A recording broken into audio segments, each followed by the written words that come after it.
par la NRF. C'était un miracle pour moi. Mais je savais très bien que l'éveil n'en a absolument rien à foutre. Mais l'éveil n'est pas... L'éveil ne doit pas être opposé à la vie, hein, à la vie dans ce qu'elle a de plus trivial. Il y a une continuité directe entre la vie et entre l'éveil lui-même et l'homme en train d'ouvrir François et de prendre son pied à la lecture d'articles minables. C'est adorable. L'éveil adore la médiocrité terrestre, les petites choses. La seule chose qu'il déteste, c'est les choses monumentales. De l'immense mystère d'avoir un esprit. Alors, comment leur faire remarquer l'axe du mystère, le fait vertigineux d'un sujet sans yeux, voyant, sans lumière, un objet sans apparence, qui n'est autre que ce sujet voyant, se voyant. En fait, le meilleur de mes interlocuteurs, je l'ai rencontré il y a bien longtemps, c'était le mur au-dessus de ma cheminée. Et pendant une trentaine d'années, je me suis adressé au mur au-dessus de ma cheminée, et il ne me contrariait jamais, il écoutait très bien. Et après ça, évidemment, j'ai guère rencontré de gens qui soient à la hauteur du mur au-dessus de ma cheminée. Ben ça, on dit ça pour se mettre en forme. Bon. Alors, j'improvise, hein, je vais me poser une question. Quel est l'ennemi ? Quel est l'ennemi de la poésie pure? Quel est l'ennemi de l'intelligence pure? Quel est l'ennemi de ce bien suprême qu'est la conscience pure? Cet ennemi porte un nom qui est fort connu, c'est la sottise. C'est la sottise humaine. On peut préciser que pour se poser la question, qu'est-ce que la sottise humaine? C'est la pensée, les facilités de pensée, les facilités d'expression. Ce sont les clichés, les poncifs, les stéréotypes. Et quand bien même ces abjections viendraient de la plus haute antiquité, ces vieilles lunes viendraient-elles de la haute antiquité, notre premier de tous nos devoirs est de les foutre à la poubelle. Donc, pas de clichés, pas de poncifs, la révolte.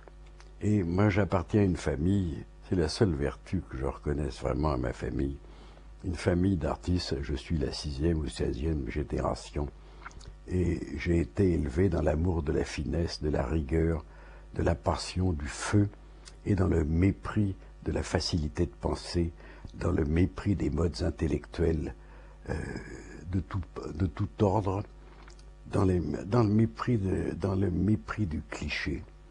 Et ce qui m'attriste, ça ne m'attriste pas, ça me hérisse, c'est de voir des auteurs qui ont tout à fait honorables enfiler des généralités, de pieuses généralités dans leurs ouvrages. Je suis atterré par ça.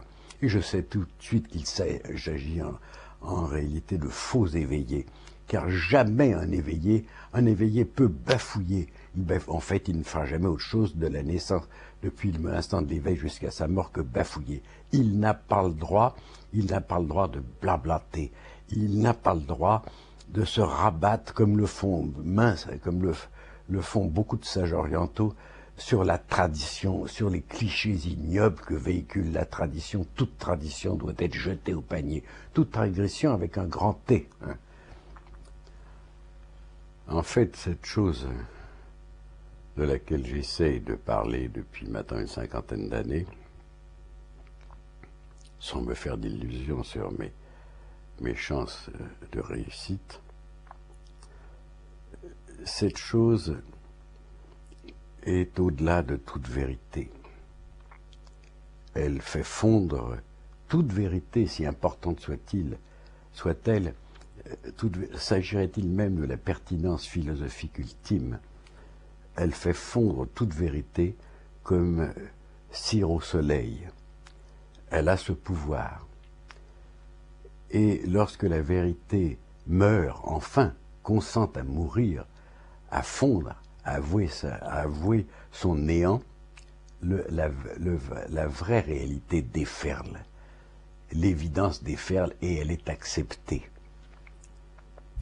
Et alors, ce qui est tout à fait extraordinaire, c'est que bon, nous savons tous que la vie est une chose difficile et que la plupart d'entre nous,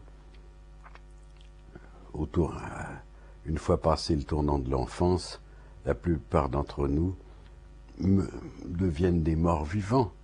La médiocrité s'abat sur eux. Et même s'ils se font l'aveu de la chose, il est à craindre que même cet aveu soit médiocre et ne les arrache pas à leur bourbier. Et c'est une situation très paradoxale, parce qu'en réalité, chaque être humain est possesseur d'une âme, est une essence, son essence spirituelle. Et son essence spirituelle, elle est tissée de quelle matière? Elle est tissée d'une valeur auprès de laquelle tous les émerveillements de l'enfance n'apparaissent comme rien. C'est-à-dire que ces gens médiocres, lamentables, qu'ils aient ou non conscience de leur misère intérieure, ces gens-là, ils croient côtoyer un gouffre qui est celui du néant.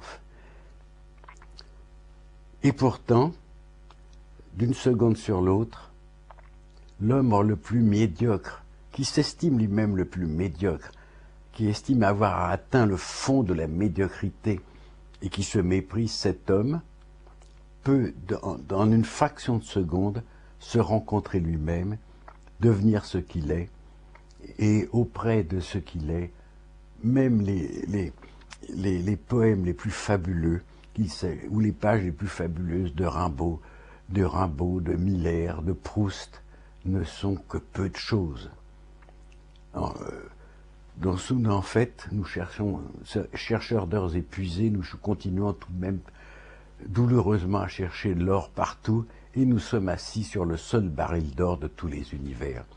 Et j'ajouterai une dernière chose, c'est que je n'ai jamais pu mépriser un être humain, quel que soit l'état dans lequel il se trouve, car je sais qu'il est porteur d'une âme, et que cette âme condense toutes les valeurs qu'on pourra jamais, et les émerveillements qu'on pourra jamais rencontrer dans sa vie.